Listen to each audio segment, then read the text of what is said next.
Rodríguez de Ciudad de México. Mucho gusto, Blanca. ¿Trabajas con adicciones o cuál es el Sí, interés por trabajo el tema? con adictos. Ah, perfecto. ¿En una clínica? Sí, en una clínica privada. Mucho gusto, colega. Espero que el tema sea de tu interés. Bueno, ya se integró ahorita otra persona. Para trabajar esto que son habilidades sociales para rechazar el consumo. Este es uno de los precipitadores de la recaída que revisé en mis conferencias pasadas y bueno, en esta ocasión quiero dar el tema de cuáles son las técnicas que hay que enseñarle a un paciente que hayamos identificado que su precipitador social, que su precipitador de la recaída sea la presión social. Es decir, el paciente recae en la sustancia, en el consumo de sustancia, porque hay un grupo de personas, amigos, familiares, compañeros de trabajo, que lo invitan o le incitan a consumir. Y él es incapaz de decir que no. ¿Vale? Este es un precipitador social, la presión social, que yo veo en jóvenes, ¿no? Conforme va avanzando la edad, la verdad es que ya no es una causa de la recaída. O sea, muy difícilmente voy a encontrar un paciente de 40, de 50 años que sea incapaz de decir que no a alguien que le ofrezca sustancia. Si le cuesta trabajo decir que no, no es por falta de habilidades sociales, sino más bien por falta de manejo de craving, ¿no? Y el craving ya lo mostré en la conferencia pasada. Entonces, este es el precipitador de los más sencillos y más divertidos que hay para poder trabajar con las personas que tienen un problema de consumo de sustancias. Y bueno, en este caso, pues tengo la presentación lista. Así que vamos a comenzar. A ver, déjame ver si Yasmín nos puede escuchar.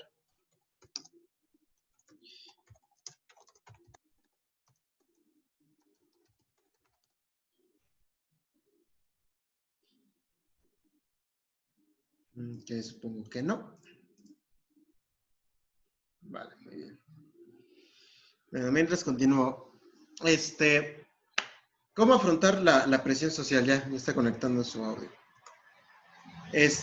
Obviamente, cuando la persona elige vivir sin consumir sustancias, es muy probable que otras personas la puedan orillar a que lo vuelva a hacer. ¿Por qué? Esto es una quizá incógnita para mí, no solo como psicólogo, sino como ex consumidor problemático de alcohol, de que a las personas que se encuentran alrededor de una persona con adicción, les incomoda que la persona no consuma. Por alguna razón es incómodo el adicto recuperado en un ambiente donde se consume, ¿no? Muchas veces es una incomodidad de no saber qué hacer, ¿no? De, ¿sabes qué? Es que le invito, no le invito, me acerco, no me acerco, estaré provocándole a una recaída a él de alguna manera. Y hay otro tipo de incomodidades que son más siniestras, ¿no? Son más, ¿cómo decirlo? Más maliciosas, ¿no? ¿Por qué son más maliciosas? Porque esa incomodidad se traduce a un comportamiento que haga que la persona le invite a consumir de una manera intencional. De que, ¿sabes qué? Te quiero invitar a consumir a sabiendas de que estás abstemio, a sabiendas de que ya dejaste de consumir, y por lo tanto, lo que voy a hacer es que, pues voy a invitarte para que recaigas, ¿no? Yo me he topado con muchas personas así, en ese sentido, a lo largo de mi vida como persona abstemia de alcohol, y es muy difícil de pronto para algunas personas y más para los jóvenes el poder decir que no. ¿Por qué les cuesta trabajo decir que no? Porque son o muy tímidos o porque tienen una estructura de personalidad que es muy sensible a las relaciones o a los vínculos sociales de pares, ¿no? Como lo que son los amigos. ¿Cuáles son esas estructuras de personalidad? El trastorno dependiente o la personalidad dependiente, las personalidades histriónicas, las personalidades antisociales, posiblemente las límites, las evitativas, ¿no? O sea, todas aquellas que generan un sentimiento de incomodidad, el hecho de no encajar en un grupo, en el caso de un histriónico, de que le dejen de prestar atención, porque es la persona que no consume, en el caso de un antisocial, que lo provoquen, quizá aludiendo a su sexualidad, en ese caso a que es un maricón, de que es un no sé qué, es un no sé cuándo, eh, etcétera, ¿no? Entonces, es muy importante enseñarle a nuestros pacientes asertividad, ¿no? Y muy específicamente el cómo aprender a rechazar. Obviamente estas técnicas se pueden aplicar para muchos otros conceptos o otras muchas situaciones más allá del consumo de sustancias. Obviamente lo vamos a enfocar nosotros como psicólogos que estamos trabajando con pacientes adictos, lo vamos a enfocar al consumo de sustancias. ¿Vale? Ahora, es muy importante que lo primero que tiene que hacer el paciente es aprender o es recordar el por qué se tiene que negar, por qué es importante negarse. Hay que recordar que si un paciente, por ejemplo, evitativo, que es muy sensible al rechazo, a la exclusión social, de pronto va a decir, es que ¿cómo le digo que no? Cuando es algo quizá prácticamente, objetivamente muy sencillo, ¿no? Hay algunas personalidades que valoran demasiado las relaciones con los pares, en especial los adolescentes, ¿no? Entonces, de pronto decirle que no a un amigo, a un ser querido que se comporte como si igual. Denme un segundo.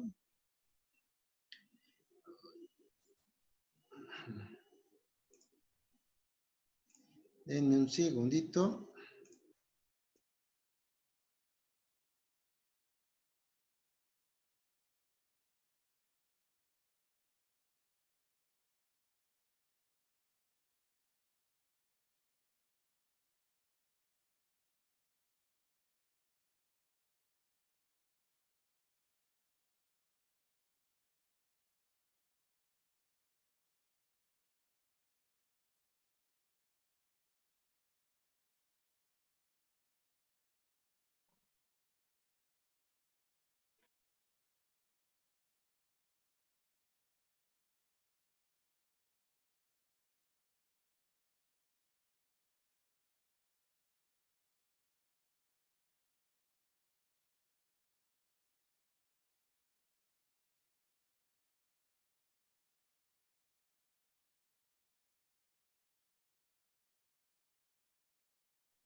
Ya, perdón, es que tuve una llamada del trabajo.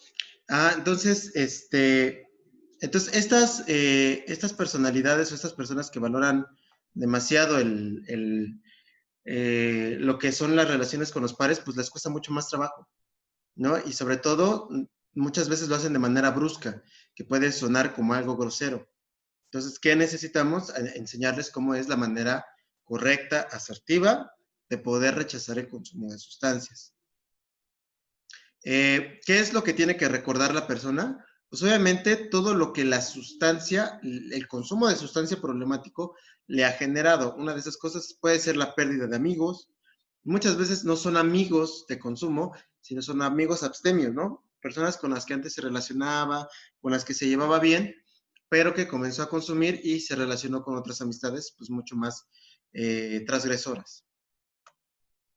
Accidentes, ¿no? Que, por ejemplo, los consumidores de alcohol son muy tendientes a haber tenido choques, accidentes automovilísticos, que los hayan atropellado, que se hayan puesto en alguna especie de peligro. Pérdidas en las relaciones de pareja. Esto se da principalmente con los consumidores de alcohol, de que de pronto tenían una pareja estable y debido a su consumo de alcohol y obviamente otros comportamientos más preocupantes como violencia, ya no, ya no siguieron con la relación. Entonces, recordar las pérdidas de que se perdió por la sustancia es un gran motivador. Obviamente el malestar emocional que se siente durante la estancia de consumo. No, no en el consumo tal, ¿no? Porque obviamente cuando consumen sienten placer, alivio y muchas cosas. No, el malestar de que tienes que estar, solo puedes estar bien consumiendo. No, solo te puedes sentir bien consumiendo en lugar de sentirte bien todo el tiempo. Entonces, esas son las cosas que hay que recordar. Entonces, al recordar, al pedirle al paciente que recuerde todas estas cosas negativas que le ha traído el consumo de sustancia, tratamos de que se equilibren las cosas. Y lo vamos a equilibrar o lo vamos a balancear con las cosas positivas que ha traído la abstinencia. Como por ejemplo, el hecho de que hay un mejor estado de ánimo, hay nuevas amistades, que son amistades verdaderas, que no son amistades ocasionales, convenencieras, que en muchas ocasiones son más bien complicidades lo que se forja en el consumo de sustancias más que amistades. Y al hacer una comparación de las cosas buenas que me ha traído la abstinencia y las cosas malas que me ha traído el consumo problemático de sustancias, pues facilita que la persona en primer lugar esté convencida de que debe de estar abstemia. Obviamente, si la primera persona que no está convencida en estar abstemia es el propio paciente, pues esa misma confianza la va a transmitir, o esa misma duda la va a transmitir en la persona que le esté invitando. O sea, ¿cómo le voy a poder decirle que no a alguien si ni siquiera yo estoy convencido? Entonces, una manera práctica, rápida, para poder hacer que el paciente se convenzca en ese momento, que sea como una especie de protocolo, ¿no? Cuando alguien le invita una copa, una sustancia, un churrito, ¿sabes qué? Recuerda las cosas malas que te ha traído el consumo problemático y recuerda las cosas buenas que te ha traído la abstinencia. Siempre tráelo presente en la cabeza, ¿no? Se puede hacer una lista que se revise en la sesión terapéutica individual, no, pues qué cosas buenas, ¿no? Te ha traído la sustancia. Puede ser incluso un balance decisional para que el paciente pueda ir comparando ambas posturas, la abstinencia y el consumo de sustancias, y llegue él mismo al convencimiento de que está mejor sin sustancias. Obviamente debió haber un trabajo terapéutico profundo para que eso pase, ¿no? Porque obviamente si un paciente tiene problemas para dormir, y utiliza la marihuana para poder dormir, terapéuticamente se debió haber trabajado higiene de sueño. Se debió haber trabajado toda una serie de temas emocionales con el paciente para poder convencerlo de que está mejor sin la marihuana. Si no hay ese trabajo, pues ¿qué es lo que va a decir el paciente? Pues tú me dirás lo que quieras, pero yo me siento mejor o duermo mejor consumiendo marihuana. Hay que recordar que la sustancia está cumpliendo una función en la vida del sujeto. Si nosotros no trabajamos la función que cumple la sustancia en la vida del paciente, pues de nada va a servir, por ejemplo, este programa de prevención de recaídas. Ahora, ¿cómo rechazar el consumo, no? Ya vamos a la parte práctica, ¿no? Lo primero que le tenemos que mostrar al paciente es que lo delata mucho su lenguaje corporal. Aquí va a estar la clásica plática que se ve en diferentes chorrocientos mil documentales de que, no, pues que el 90 y tantos por ciento de lo que comunicamos es lo no verbal, que el 70% es el cuerpo y el 20 y tantos por ciento es el tono de la voz y etcétera, y el contexto y no sé qué, y solo 2% de lo que comunicamos son las palabras que salen de nuestra boca. No, que realmente no sé quién hizo ese porcentaje, pero de todos modos la idea es transmitir que el cuerpo expresa mucho más que las palabras, ¿no? Que eso es cierto en muchas situaciones. ¿Cómo va a ser? A ver, voy a agrandar la cámara.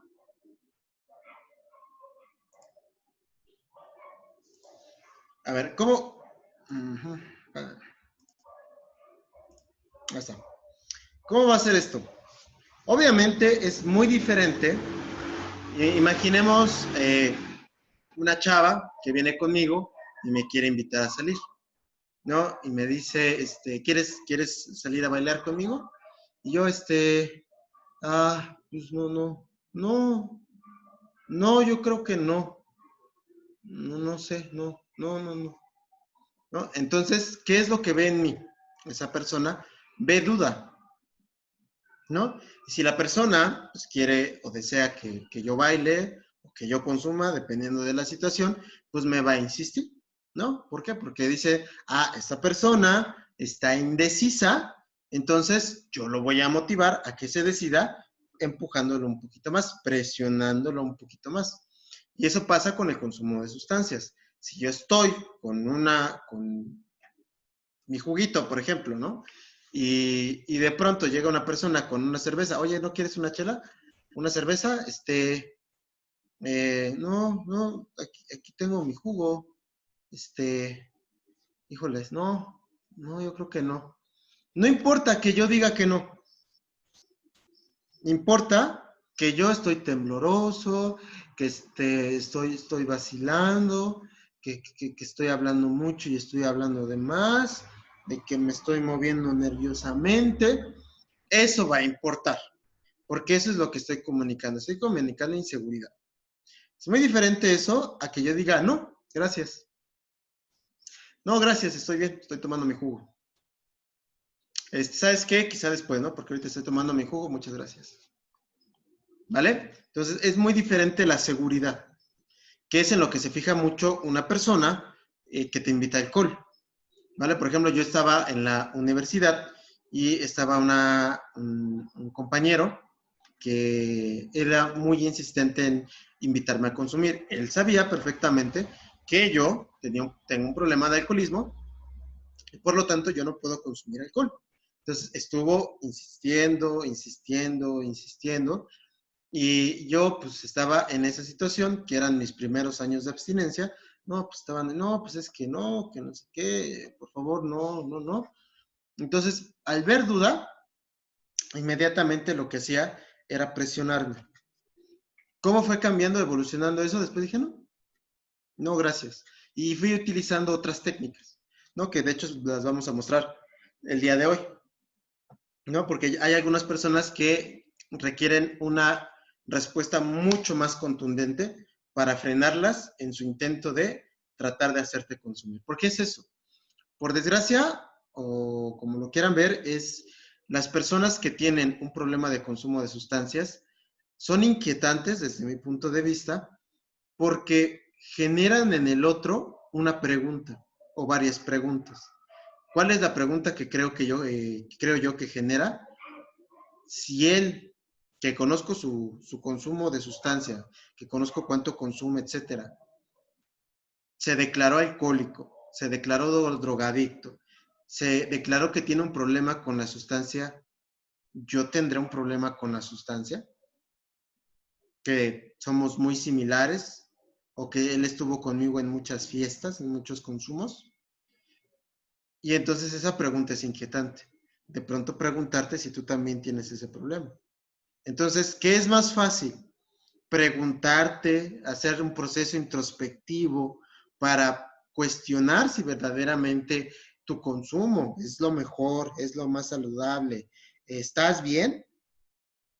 O es mucho más fácil, ¿sabes qué? Tú no tienes un problema, simplemente te espantaron. Toma, aquí tienes una cerveza. Obviamente es mucho más fácil destruir. ¿Y qué es lo que va a hacer la persona que ve a alguien abstemio? Pues lo va a querer hacer caer, porque es incómodo su abstinencia, porque su abstinencia me recuerda o me obliga a mirarme a mí si yo también tengo un problema. Un ejemplo es la tristeza, ¿no? ¿Por qué censuramos, por lo menos en México, por qué censuramos tanto la tristeza, el llanto de otra persona? De que de pronto la persona llore y llore y llore y lo que primero que pensamos es, ya cálmate, mira, deja de llorar, no te pongas triste, ta. O sea, ¿por qué no dejamos que la persona llore? ¿Por qué no dejamos que la persona se exprese, que grite, que llore, que se lamente por lo que sea que esté pasando? Y simplemente nos acercamos para ofrecer nuestro apoyo en lo que necesite. No, nuestro primer impulso es querer hacerlo sentir mejor, quererlo sacar de ese estado de tristeza. Pues por la misma situación que les acabo de platicar por el consumo de alcohol. Su tristeza me recuerda todas las tristezas que yo todavía no he procesado. Entonces es mucho más fácil sacarte de tu estado de tristeza que confrontar mis propios sentimientos de tristeza no manejados o no gestionados adecuadamente. Entonces, es por eso que es tan importante que el paciente aprenda estas habilidades, porque se va a topar con muchas personas que no se cuestionan su consumo de sustancia y por lo tanto van a querer destruir la abstinencia, porque es más fácil que construir o por lo menos reflexionar mi propio consumo de sustancias. ¿Va? Hay que tener en cuenta de que mucha gente piensa que consume de manera social, por ejemplo, alcohol específicamente. Consume de manera social, de que él no tiene un problema, ellos no tienen un problema con la sustancia. Y si nosotros revisamos los manuales gubernamentales, por ejemplo, la unidad de bebida estándar, si nosotros vemos el DSM-5, el DSM-3, las definiciones sobre los 3 tipos de consumo, que es uso, abuso y dependencia, con los subtipos que hay, nos daremos cuenta de que, por lo menos para mí, el 80% de la población de México mínimo tiene abuso de sustancias, abuso de alcohol. Con el simple hecho de que te hayas puesto una borrachera, eso ya es abuso. Es decir, pasaste de un uso de bajo riesgo, un uso que es, entre comillas, sano, o es lo menos dañino posible, a un consumo dañino para ti. Y el problema es que en México normalizamos demasiado el consumo de alcohol. México tiene un enorme, enorme problema de consumo de alcohol, que va creciendo cada vez más. Imagínense, la media para el consumo de alcohol en México era desde los 13 años. Una encuesta que de hace 2 años, no recuerdo ahorita la fuente, creo que es la encuesta nacional que aplica el CONADI cada 5 años sobre consumo de sustancias, establece que la nueva media para iniciar el consumo de alcohol son los 10 años. 10 años. Es decir, en México, la mayoría de la gente, o la norma es, que inicien su consumo de alcohol desde los 10 años. O sea, ya no es el adolescente de secundaria que quiere transgredir las normas y trata de conseguir una cerveza, no, ya es el niño de primaria. Esto es a nivel nacional.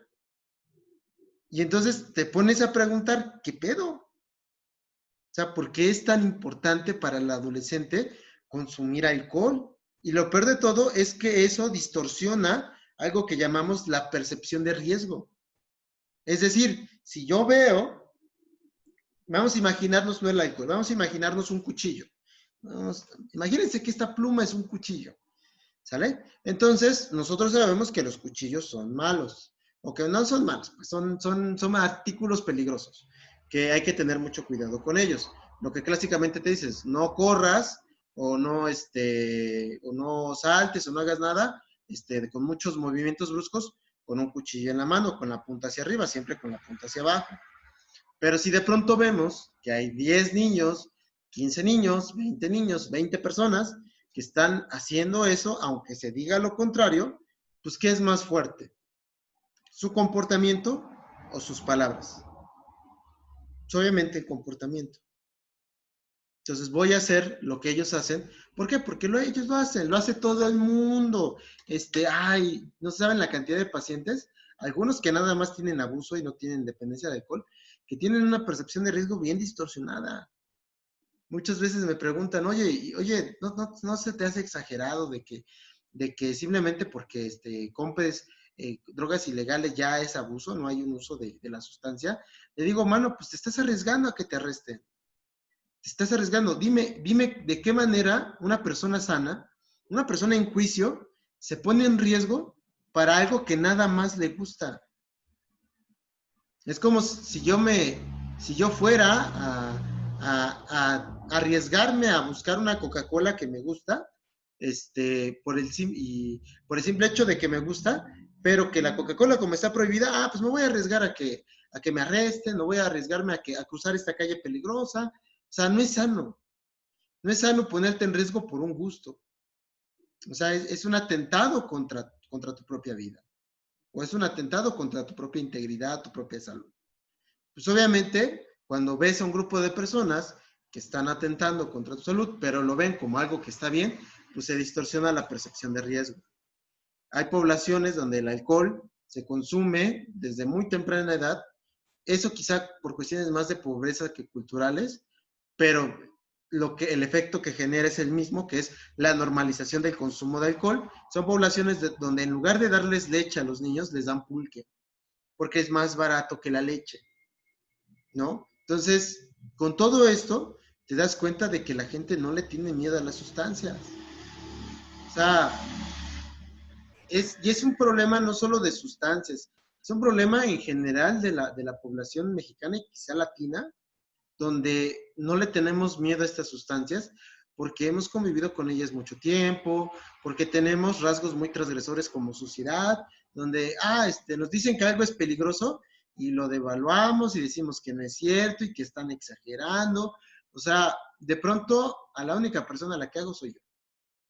Solo le hago caso a mi propia opinión o a la opinión de mis seres queridos, pero no le voy a hacer caso a las autoridades, no le voy a hacer caso al gobierno porque me está mintiendo, porque el coronavirus es un invento, que porque venden el líquido de nuestras rodillas en el hospital. Y eso, por ejemplo, lo dijo Gatell, ¿no? El subsecretario de Salud, dijo, no hay las condiciones para prohibir que la gente salga a las calles en México. Y no por cuestiones económicas, por cuestiones de la conducta de la población. Es muy transgresora. Les dices no salgan y salen. Más allá de lo económico, hay personas que dicen, no, es una mentira, a mí nadie me va a prohibir, ¿no? O sea, lo que vimos al inicio por ejemplo, de la cuarentena, mucha gente que se fue a la playa les dijeron que no se fueran a la playa. No, es que es un invento, pues ¿por qué me sacas? Y que es injusto, ¿no? Yo no estoy de acuerdo, ¿no? O sea, señora, ¿estará de acuerdo? No, ese no es el asunto. Es la regla, es la norma, lo ordenó la autoridad, se acabó. Váyase y retírese y vaya y regrese a su casa. No, pero yo gasté mucho dinero, bueno, fue su decisión. Se comunicó y se les dijo que no lo hicieran. Entonces, teniendo en cuenta este panorama tan, tan hostil, hay que enseñarle al paciente a cómo enfrentar ese tipo de personas. Personas transgresoras que lo van a incitar a consumir sustancias nuevamente. Seguramente viejas amistades o incluso la propia familia. No saben la cantidad de casos que me sorprende y de pronto digo, pues entonces, ¿para qué? O sea, ¿para qué lo trajeron aquí a la clínica, no? O sea, lo traen a la clínica porque tienen un problema de consumo de sustancias y de pronto son las primeras personas que le invitan, son las primeras personas que le hablan sobre el alcohol. Y tú te pones a pensar, o sea, ¿qué te pasa? ¿Qué pasa por la cabeza de la familia? ¿No? A veces es porque hay una devaluación enorme sobre el consumo de alcohol, porque todavía hay desinformación, pero en muchos casos porque hay mucha transgresión, un comportamiento muy transgresor. Y eso es muy difícil de eliminar, ¿no? Pero bueno, si el paciente de alguna manera coopera y dices, no, ¿sabes qué? Yo sí quiero dejar de consumir, la verdad que me cuesta mucho trabajo decir que no, es que tengo miedo a que me rechacen, bueno, entonces este es el programa para ellos, ¿no? Para ese tipo de personas. De cualquier manera, lo que se aplica acá son simulaciones. Se simula la situación donde alguien invita sustancias a otra persona y la persona lo tiene que rechazar. Entonces, es una dinámica muy divertida para los usuarios, ¿no? Que les permite sacar de pronto su deseo de consumo y permite medir las habilidades sociales del usuario también. Vale. Entonces, ya una vez que le dijimos que el lenguaje corporal importa demasiado, pues entonces, ¿qué es lo que hacemos? Le decimos cuáles son las señales que ven las otras personas que podrían hacernos pensar que tiene dudas. Y si tiene dudas, entonces le voy a dar su empujoncito para que consuma. Está sudando, está tartamudeando, te pones nervioso, no le miras directamente a los ojos, todas esas señales, etcétera, y un sinfín de etcéteras que le puedes decir, es que sabes qué es que si no lo miras a los ojos, pues va a parecer que tienes miedo, que estás cohibido, etcétera, ¿no?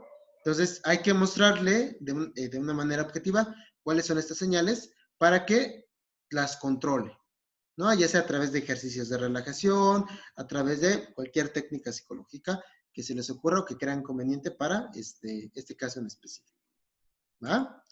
Vale, entonces, lo principal es decirle, tienes que demostrar seguridad corporalmente. ¿Va? Ya una vez que manejamos lo corporal, entonces vamos a pasar a lo verbal. ¿sale? Porque obviamente se tiene que conectar tu cuerpo con lo que dices, ¿no? Para que de esa manera el mensaje que tú mandes sea poderoso, ¿sale? Ahora, ¿qué es lo primero que tiene que decir? Yo sé que va a parecer una babosada, pero es no. No con firmeza, ¿vale? Un ejercicio, que es un ejercicio de asertividad bastante bueno, es quítate de mi camino. Tú como terapeuta te pones en algún espacio parado y le pides a los usuarios que formen una fila india, ¿no? Cada uno va a pasar contigo y te va a decir, este es mi camino, quítate de mi camino. No pueden decir más palabras, no pueden decir por favor, ándale, no seas malo, no. Solo pueden decir eso. Este es mi camino, quítate de mi camino. Esto es para demostrarles lo importante que es la forma y no el fondo de decir las cosas. O sea, es muy diferente un no a un no. Porque a veces a las personas les cuesta trabajo diferenciar eso. A veces piensan que nada más decir que no y ya. No, es que hay que decirlo firme. ¿Sale? Entonces, el ejercicio de este es mi camino, quítate de mi camino, tú vas a ir observando al paciente. Si lo dice muy agresivo, si lo dice muy pasivo, si lo dice muy dulce, si lo dice de cualquier manera, que no sea con fuerza y firmeza, con decisión, no te quitas y no lo dejas pasar. Le dices, regrésate al final de la fila. Y pasa el siguiente, hasta que lo digan con firmeza. ¿Vale? Es un ejercicio muy simple, pero que les enseña a los usuarios a observar cómo es la firmeza al momento de decir que no. Y es muy fácil. Ahorita, por ejemplo, el día de hoy en la clínica donde trabajo, les enseñé la técnica del disco rayado, ¿no? Que es una técnica asertiva, donde una persona insistente, que está muy, muy, muy, muy empeñada en querer obtener algo de ti a través de la insistencia, y esa insistencia genera cansancio emocional y después fastidio, y ¿sabes qué? Ten, toma, acepto todo lo que tú dices, se acabó, ¿vale? Entonces, les enseño la técnica del disco rayado para enfrentar a ese tipo de personas, ¿no? Y reforzar un poquito esta parte del decir no con firmeza. El ejemplo clásico en una clínica, el asunto de los cigarros, ¿no? Oye, ¿me das un cigarro? No. Ahora es muy importante agregar aparte del no, no quiero. Hay que recordar que en asertividad es muy importante resaltar los derechos asertivos. Y uno de los derechos asertivos es decir, no quiero. En nuestra población mexicana nos cuesta mucho trabajo decir no, no quiero, porque lo consideramos un acto de mala educación. De pronto el deseo del otro lo vemos como algo egoísta. Si yo tengo una necesidad, tú tienes el deber de ayudarme con esta necesidad, ¿no? Y la idea es, no, perdóname, pero mis deseos, mis necesidades están en primer lugar y ya evaluaré si tus necesidades sobrepasan la importancia de lo mío, de lo que yo quiero. ¿Sale? Entonces, de pronto llega la persona y es que, ay, ándale, que no sé qué, es que ya no tengo cigarros, por favor, solo uno, ándale, que no sé qué, que no sé cuándo. Entonces, la idea es cansar. ¿Qué le dice a la persona? No, lo quiero. Ay, ándale, que no sé qué, que no sé cuándo. No, no quiero. Pero por favor, yo te di la otra vez, que no sé qué. No, no quiero. Es decir, vamos a decir la misma frase con el mismo tono de voz las veces que sea necesario. Porque hay que entender que esta persona que está siendo insistente no le está dando nada de importancia o le da muy poca importancia a lo que le digamos. Es decir, no nos está escuchando. Lo único que le interesa es provocarnos, cansarnos y ceder. Entonces, ¿qué es lo que hay que hacer? En primer lugar, no alimentar su estrategia, su visión de que me está cansando, ¿no? Ay, ándale, que no sé qué. No, siempre firme, siempre el mismo tono de voz. Jamás aumento el tono de voz, tampoco lo bajo, el mismo tono de voz. Porque si aumento mi tono de voz, porque estoy enojado, porque esta persona no me entiende, es necia, no me hace caso, la otra persona está cumpliendo su objetivo. Me está cansando, me está fastidiando y aunque no le dé lo que yo quiero, ya me hizo pasar un mal día. Entonces, no de una manera firme, eso es lo que va a generar en la persona, obviamente un sentimiento de culpa, pero siempre hay que recordarle a esta persona, pues es que no tienes por qué darle un cigarro si no quieres. O sea, ponte en primer lugar, ¿vale? O sea, no tienes por qué hacer algo que no deseas. Y esto es muy importante porque de pronto este asunto de la educación, este asunto de la cortesía, de la consideración, luego llega a extremos patológicos, ¿no? Pondré un ejemplo que está fuera del consumo de sustancia y yo creo que es la educación que se le da, por ejemplo, a las mujeres. Que de pronto eh, yo veo que a algunas mujeres les cuesta mucho trabajo decirle que no a un hombre, de rechazarlo, decir, ¿sabes qué? No, no quiero. Es mucho más sencillo la sutileza, es mucho más sencillo el dar 20 vueltas, decirle, ¿sabes qué? Yo te aviso. Quizá porque somos muy sensibles al rechazo, en muchos sentidos, no solo en las cuestiones de pareja, ¿no? Nos cuesta trabajo de que alguien nos rechace. Y entonces la idea es, pues aprende a ser rechazado. O sea, hay personas que no van a querer lo mismo que tú y por lo tanto tienes que aceptar ese no. Y la idea de la técnica del disco rayado es repetir el mensaje hasta que lo entienda el otro. No quiero.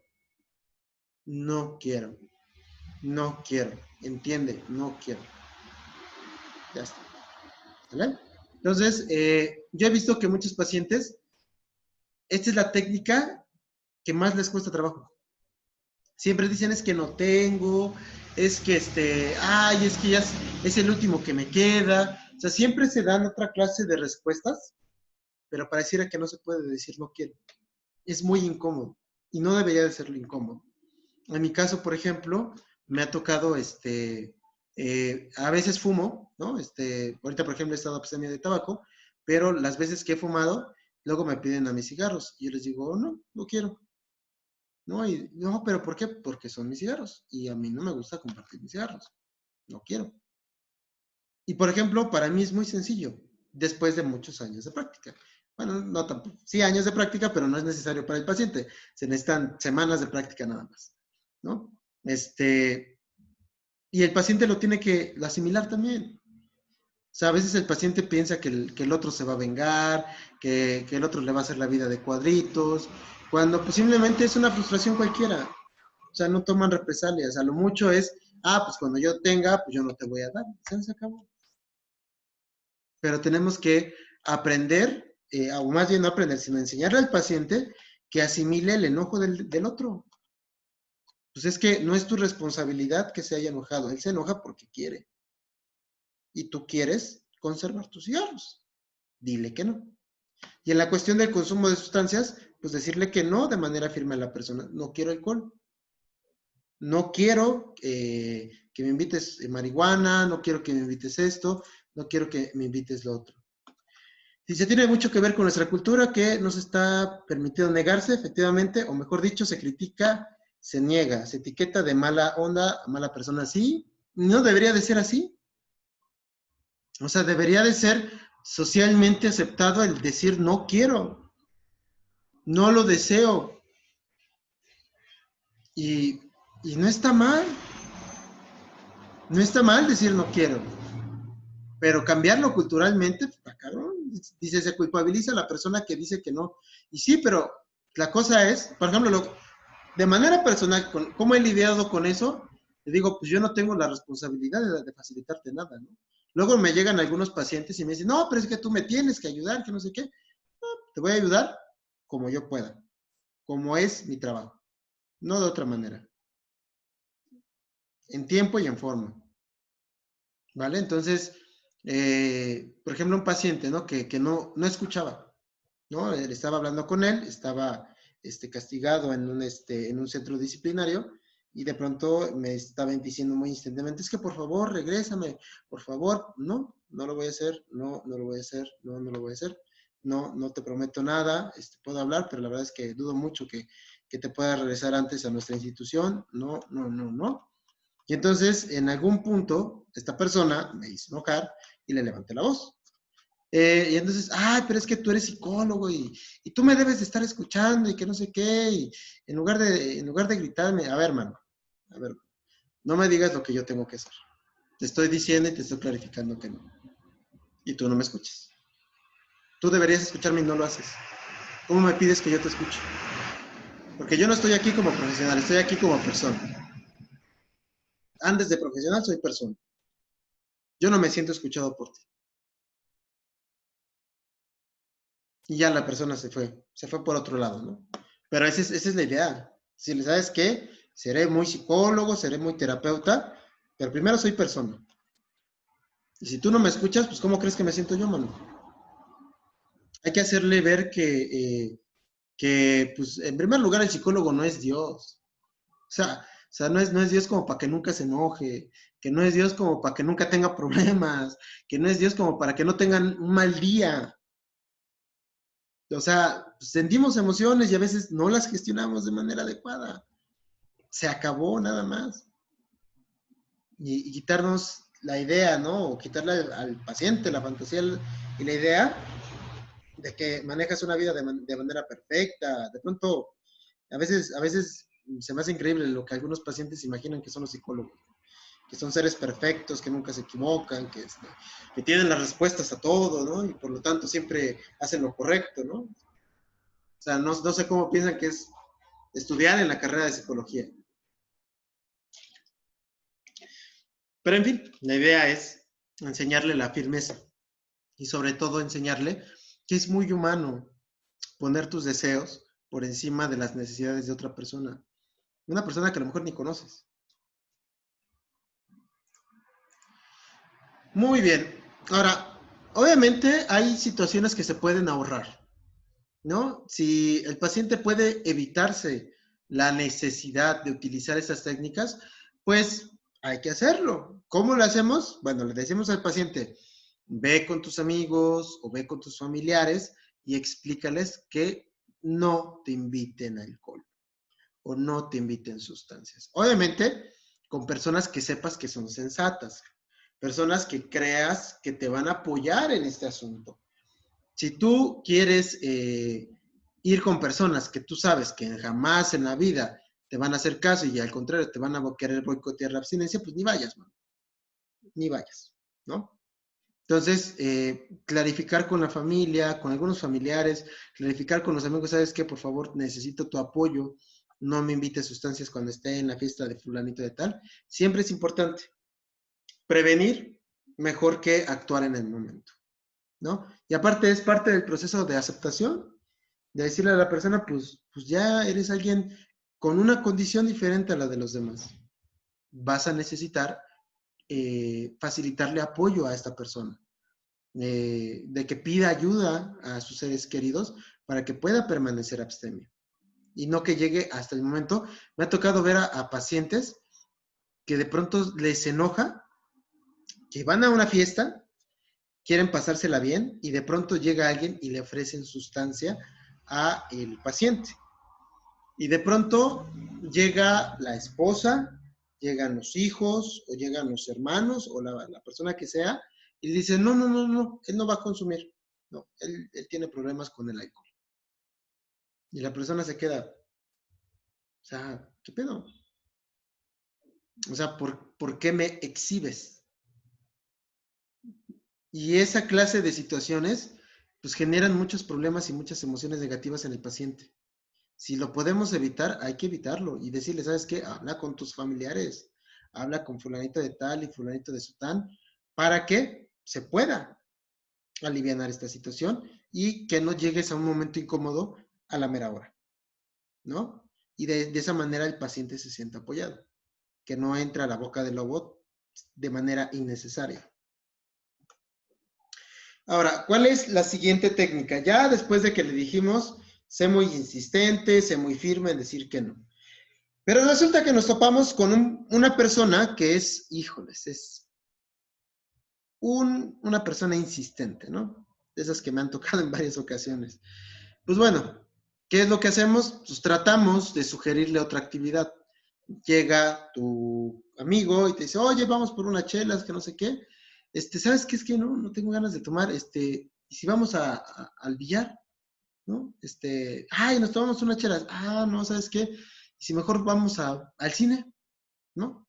Y si mejor vamos al billar, o perdón, al parque, o vamos a no sé qué, a jugar fútbol, ¿no? Siempre es importante que el paciente tenga alternativas, actividades lúdicas que no estén relacionadas con el consumo de alcohol. ¿Cuál es el problema con esta técnica? Hay muy pocos espacios donde no se consuma sustancia, específicamente alcohol y tabaco. Entonces, va a ser muy difícil que encuentre un espacio satisfactorio para que pueda sugerirlo. Porque de pronto, pues obviamente llegan, por ejemplo, personas de escasos recursos, eh, específicamente barriobajeras, ¿no? Que se va a ver él muy ridículo diciéndole a su camarada de la calle, ¿sabes qué? Vamos por un helado a no sé dónde. Pues helados, pues, ¿qué pedo contigo, güey? Vamos por unas chelas. O sea, hay que entender el contexto del paciente. Tenemos que conocerlo y tenemos que conocer en qué ambiente se desenvuelve para planear una buena sugerencia de opción al consumo. Si no, si le damos una solución genérica de que el cine, de que el fútbol, etcétera, lejos de ayudarlo, lo vamos a perjudicar. Tenemos que conocer muy bien al paciente para poder aplicar correctamente esta técnica, ¿vale? Tenemos que entrevistarlo de manera exhaustiva, ¿va? La otra es cambiar el tema de la plática, el tema de conversación. Es decir, distraemos a la persona hablándole de otra cosa, ¿no? Hoy, ¿sabes qué? Pues vamos por unas chelas, que no sé qué, que no sé cuándo. Híjoles, mano, ¿sabías que le dio a mi tío coronavirus? No manches, ¿no? Oye, ¿sabías que mataron a un juez en Sinaloa, que no sé qué? Ay, ¿a poco no mames? Ah, cabrón. Oye, ¿sabes que le gustas a mi hermana, güey? No mames. Preséntamela, güey, ¿no? Que no sé qué. Entonces, tiene que el paciente aprender a ser espontáneo, a improvisar, a tener temas de conversación que le ayuden a salirse de la tangente y que la otra persona que está insistiendo en el consumo de sustancias ya no hable del consumo de sustancias. Obviamente es una habilidad social que requiere de práctica, porque obviamente se nota cuando hay un cambio de conversación muy brusco. Cuando de pronto, oye, güey, ¿no quieres unas cervezas? ¿Unas chelas? ¿Ya viste la luna? Está muy bonita, ¿no? Está muy bonita la luna. O sea, es un cambio brusco con un tema que nada que ver, o por lo menos nada interesante. Y entonces hay que enseñar al paciente a ser auténtico, a que se note fluido, a decirle, ¿sabes qué? Pues tienes que aprender a cambiar de conversación rápido y tiene que ser una conversación convincente para la persona que te esté invitando sustancias. La siguiente técnica es ofrecer una justificación o dar alguna explicación para no consumir. Por lo general, ¿sabes qué? Es que estoy enfermo, es que estoy tomando algún medicamento, es que tengo un compromiso, o es que, ¿sabes qué? Es que no, me hace mal, ahorita ando con gastritis, etcétera, ¿no? Que ofrezca alguna explicación o excusa para no consumir, ¿no? Hay algunas personas que pues llegan a entender, pues no te preocupes, que si hay agua, o ahí está, hay refresco, ¿no quieres refresco? Sí, te acepto un refresco, ¿no? Esto funcionaría con personas que son pues, entendibles, ¿no? Que no son tan insistentes, ¿no? Sin embargo, la mayoría de estas técnicas, en especial esta, no funcionan tanto con las personas insistentes, con las personas transgresoras. ¿Por qué? Pues porque pues siempre te van a querer insistir, insistir, insistir. Entonces, ¿qué hacemos con una persona transgresora? Las dos técnicas más efectivas son estas. Uno va a ser interrumpir la interacción o alejarme inmediatamente.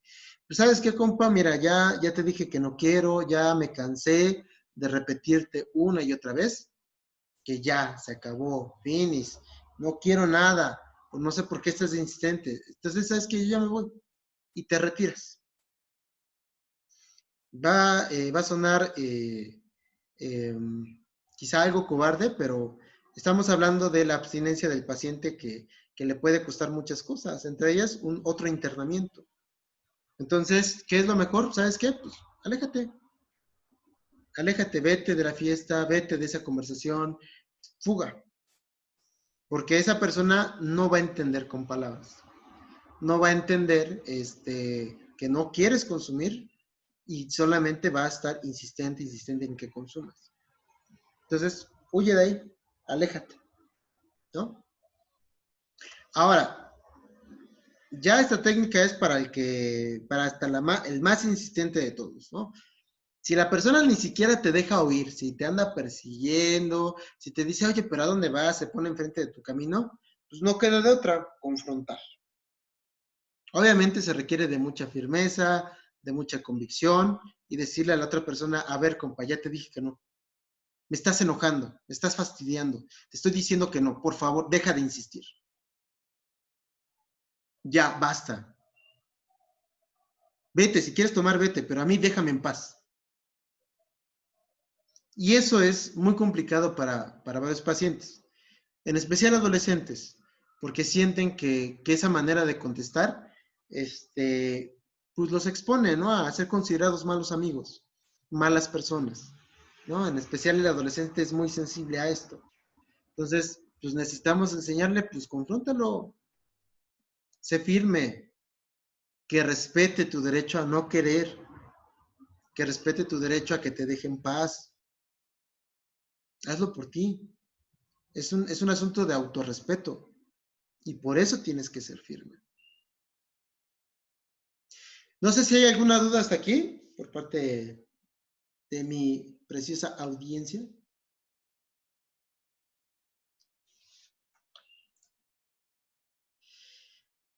Nada, perfecto, excelente, como me encanta.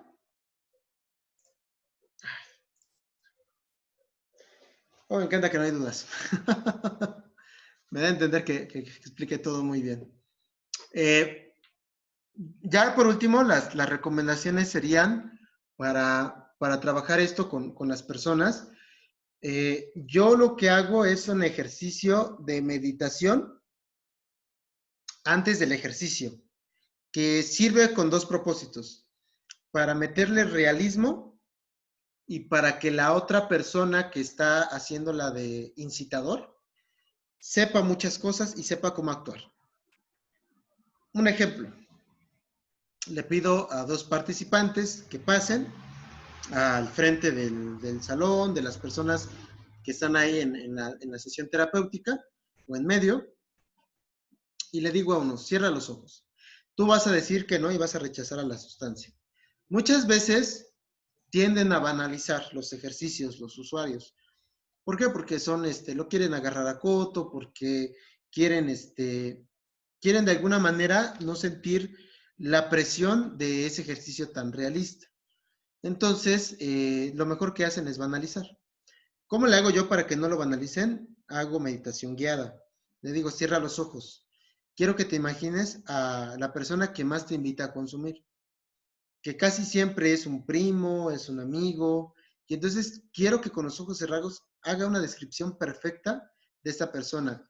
Cómo viste, cómo calza, si utiliza pulseras, si utiliza lentes, si utiliza aretes, si hay tatuajes, de qué color es su cabello, qué tan alto es, cómo le dicen, no solo cómo se llama, sino cómo le dicen, si tiene alguna especie de apodos, cómo te dice a ti, cómo se refiere a ti, ¿no? Pues a mí él me dice el chiquis, ¿no? Ah, pues bueno, el chiquis, órale. ¿Y cómo es de personalidad? ¿Y cómo es esto? ¿Y cómo es lo otro?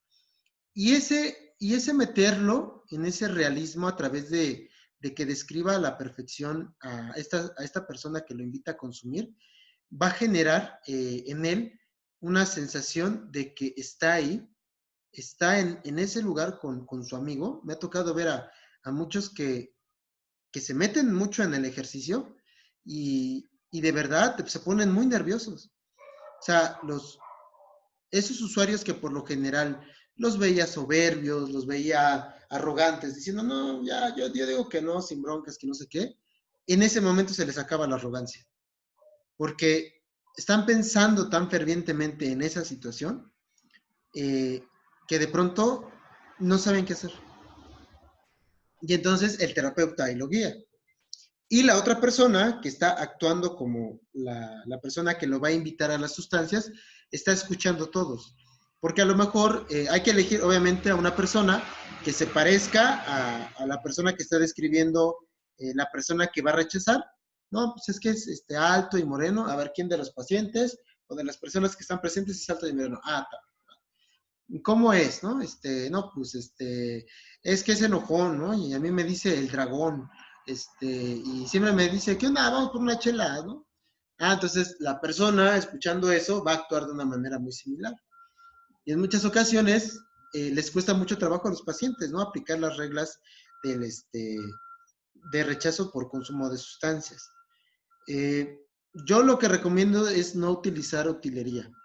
De que, por ejemplo, de que lleven talco, de que simulando cocaína, que lleven piedritas transparentes simulando el cristal o el crack, que lleven orégano simulando marihuana. Eso fue algo que aprendí con la experiencia y, y yo sé que ahí pierde el propósito el ejercicio.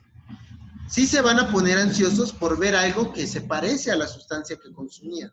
Es obvio, ¿no? Por el tipo de craving que va a surgir, porque están relacionando o están recordando todo su tiempo de consumo de drogas. Sin embargo, esa ansiedad no viene de un nerviosismo por timidez, viene de un nerviosismo, un estrés por craving. Entonces, el ejercicio pierde su propósito. Si pueden hacerlo sin utilería, háganlo sin utilería. Con la pura imaginación, que ahí simulen que están fumando, que simulen, etcétera, ¿no? La utilería lo único que va a hacer es que provoque un craving innecesario que no se trabaja con el ejercicio, se trabaja con otra clase de ejercicios. Entonces, lo que hacemos en ese momento es decirle al paciente que sea no, que utilice todas las técnicas. La otra persona va a ser muy insistente y dependiendo del grado de confianza, de pronto hay algunos que son muy, muy confiados, quizá por justa razón o porque tienen un trastorno narcisista de la personalidad, etcétera. ¿Qué es lo que se necesita en ese momento? Ponerle más personas, es decir, más personas que lo lleguen a invitar. Entre más tímidos, le pongo menos personas, una persona. Si es confiado, le pongo 2 personas y a los más confiados, máximo 3 personas le pongo, ¿no? Que intenten invitarlo, ¿no? Que le digan frases que le hubieran dicho su dealer, que le hubiera dicho su amigo con el que se va a fumar marihuana, etcétera. Para que de esa manera recuerde cosas y sepa que tiene que decir que no. No, no, no a esa situación porque le está despertando una ansiedad muy importante, ¿vale? Entonces, sí hay que valorar qué tan realista es. Obviamente mi trabajo o esta técnica que les estoy sugiriendo le permite dar mucho realismo, ¿vale? Cuando se acaba la meditación le pides abre los ojos e inician la simulación, ¿no? De la situación de invitación de consumo. Pero me ha tocado pacientes de que se comprometen mucho, mucho, mucho con la simulación. E incluso si yo les digo, no, pues sin utilería, uno, por ejemplo, de pronto sacó un bote normal, una botella de agua, me parece, de la basura, ¿no? Y entonces tenía un encendedor y simuló que estaba fumando crack, ¿no? Invitó a otra persona, o él simuló ser el líder de otra persona que también consumía crack. El asunto es que hicieron tan realista el ejercicio que las 2 personas acabaron privadísimas. Tuve que detener el ejercicio, les dije a los usuarios, ¿saben qué? Sálganse, y le tuve que dar contención a estas 2 personas, porque se metieron tanto en el papel que se quedaron temblando y prefirieron acostarse en su banca, porque estaban muy, muy, muy estresados por el craving, muy, muy estresados, estaban paniqueados, ¿no? Entonces, sí hay que valorar qué tan realista es el ejercicio y detenerlos en el momento adecuado. Porque, pues, de pronto, como les digo, los usuarios le meten demasiado dramatismo, demasiado realismo, y por lo tanto, se generan este tipo de situaciones, pues, que hacen que se tenga que detener el ejercicio. Es una dinámica divertida para los usuarios, sirve para saber o para mostrarle a la persona si de verdad está listo para salir, y obviamente, al final hacemos retroalimentación. Yo le digo a los usuarios, ¿cómo lo vieron? ¿Cómo vieron? ¿Se puso nervioso? ¿Se agitó? pues se puso más o menos nervioso. Ah, no, yo sí vi que comenzó a babear, ¿no? Oye, no le quitaba la mirada de la mano, ¿no? Cuando estaba fumando, tartamudeó. Entonces, la retroalimentación de sus comentarios, de sus compañeros es importante para que no solo sea la percepción del terapeuta, sino la de las demás personas que se encuentran ahí. Y muchas veces los usuarios son sinceros, ¿no? Y le dicen, ¿saben qué? Pues es que no, güey, te pusiste nervioso, ¿sabes qué? No lo pudiste lograr. Y de esa manera el usuario puede llegar a perfeccionar o a mejorar su rechazo por el consumo de sustancias. Me ha tocado situaciones a veces muy divertidas en esa clase de simulaciones y, y realmente sería todo. Hay que enseñar sobre asertividad.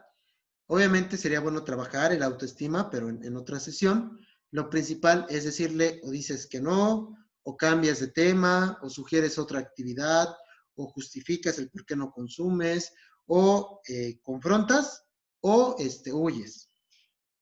Esas son las 6 técnicas para rechazar el consumo.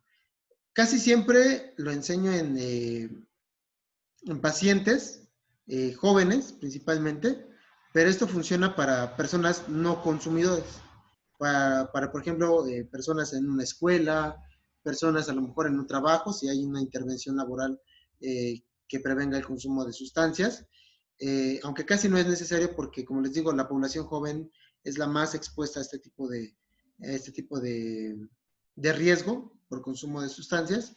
Entonces, son las recomendaciones que yo doy. Es quizá la más sencilla de los precipitadores de la recaída para poder trabajar con él. Entonces, no tengan miedo de aplicar la técnica, ¿no? Incluso si no han practicado previamente.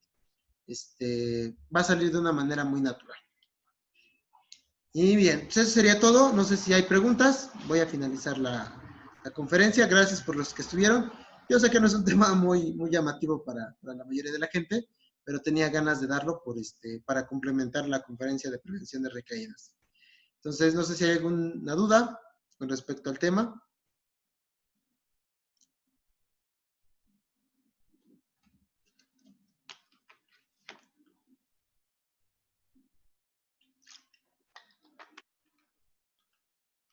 Changos, y en el chat opinan. Está bien, pero de todos modos, gracias. Gracias por estar presentes, gracias por estar en la conferencia. Gracias a ti, Sandra, por estar aquí. Espero que te haya agradado la conferencia. Y el día sábado, seguramente voy a dar un tema que sea taquillero, que son las personalidades sádicas. No, mira, apenas se une Cecilia. Pero ya voy a acabar, la voy a agregar. Entonces, el sábado voy a dar junto con el psicólogo Cristian personalidades sádicas, que son igualmente muy frecuentes en el consumo en las clínicas de adicciones. Entonces, pues nos vemos hasta el sábado. Muchísimas gracias por estar aquí el día de hoy. Bye. Gracias a ti, muy interesante. Adiós, Cecilia, perdón porque ya llegaste al final de la conferencia.